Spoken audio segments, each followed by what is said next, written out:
wai dan nazo ina magana tsakanin Nijar da Najeriya wai ake samun wani suke zagi na.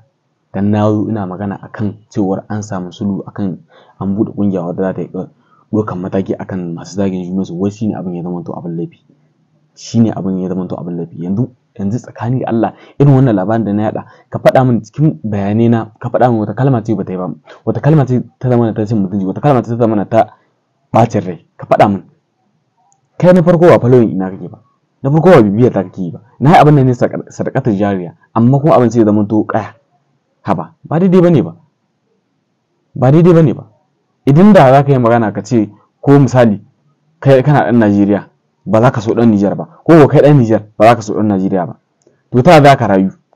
Ka faɗa min. Ko a faɗa min cewar ɗan Najeriya, a faɗa min cewar ina ne baya moruwar Nijar, ko a faɗa min shi ɗan Nijar ta ina ne baya moruwar Najeriya. Shi yasa aka ce duka, aka ce we will be a one, dukan mu zamanto ɗaya, saboda duka muna moruwar juna, kuma akwai agreement a tsakaninmu.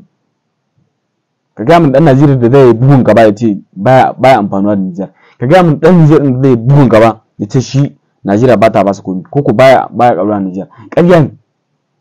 Amma dan na faɗi wanda abin sai abin ya zama to abin ya fito abin zagi. Duk wannan mutanen na sama su duk wannan comment ɗinsu ne na zagi, duk comment ɗinsu ne na zagi na, kuma duka kuna ta rigima tsakaninku. Wannan ya ce wai har wani yake comment ya ce ni ba na son ɗan Najeriya, wannan shi kuma ce ni ba na son ɗan Nijar. Ji shirme. A wannan shirme ne da hauka. Rayuwar da zaka mutu ma, rayuwar da zaka mutu ai bai kamata ka tsaka kana wannan cece kuce in ba. A matsayinka na cikakken musulmi kuma mai tunani, kai dai kamata misali ka samu labari mai daɗi kai farin ciki da shi, irin kamar an samu agreement, an samu yarjejeniya, an samu sulhu tsakanin wacce ƙasar da wacce da ƙasar ku. Murna ya kamata ka zauna kai, abin ya zama happiness. Amma kuma ya zo abin ya zama definitely ya zama short problem kawai. Kaza ba kyau. Ni dan ka zage ni, zagin ka ba abin da zai min. Dan ka zage ni, zagin ka ba abin da zai min. Ka zage banza. Ni tunda muka tsaya akan gabar iyayenmu, muna musu biyayya, muna musu tarbiyya, duk abin da suka samu muna yi. To mu insha Allah mun gama da wani dan adam, mun gama da wata halitta. Dan ka zage ni ba laifi ne, dole ne sai na faɗa, sai na fito na faɗa. Tsakanin wannan rigimin da ake yi dan Nijar da zage dan Najeriya, dan Najeriya da zage dan Nijar, wallahi wannan jakanci ne. Jakanci ne da jahilci, saboda idan da zaka yi ajal sabi akwai lokacin da zaka zo ka wuri Nijar din, kuma a lokacin da wani zai tana ma irin abin da zaka yi, lokacin da zaka taba tunanin babu wani kunci zaka taba shiga sama rayuwarka sama da wannan. Lokacin da kamar ni yanzu a ce na ci mutuncin Najeriya sai aikatari ko na je Kano ko na je Kaduna ko na je Abuja yin wani abu, wani ya tana mana wannan abin da nayi akan kasar su, na rantse ga Allah ranar nan jiza ni yanda kasan na je gidan sirkai na an tambaye ni wani abu ba ni da shi.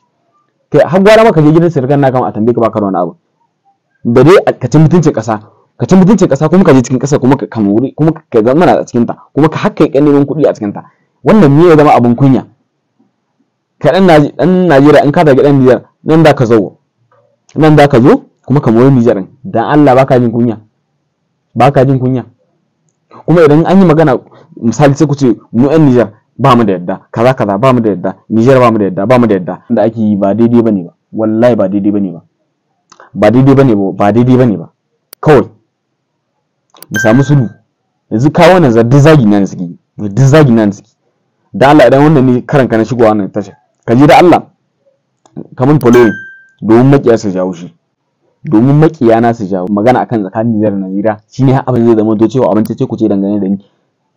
Idan kai dai masoyina ne kana jin daɗin wannan jawabin da nake ma, idan dai kai masoyina ne kana jin ka yarda da wannan amanna lissafin da nake karantawa, ka yarda da wannan hudubar da nake karantawa, ka yarda da wannan gaskiya da take fitowa daga baki na, ka je kai following ina, ka yi like ina. Idan dai har ka yarda da cewa abin da nake faɗa gaskiya ne, babu san zuciya. Dan ni wallahi na rantse muku ga Allah, ko Qur'an da ka kawo min na dafa, na rantse muku ga Allah ni ba na magana nan akan mata, ni ina yin wannan magana ne sai dan sulhu, dan a zauna lafiya. Akwai shakan social media, ni ban dogara da kuɗin social media ba, saboda abu ce wadda za ta iya kai ni wutar jahannama. Social media ba wai ina yin ta bane dan kawai in samu kuɗi ne ba. Idan ina yin ta dan in samu kuɗi da za ku ta ganin comedy na da dama, za ku ta ganin abubuwa na dama, ba abin da ba zan yi ba. In haɗa wancan in dai da ka samu biyan zai ka samu kuɗi, to ba da wannan nake yi ba, ina gina lahira ta ne. ina gina kaina ne, ina gina lahirata ne.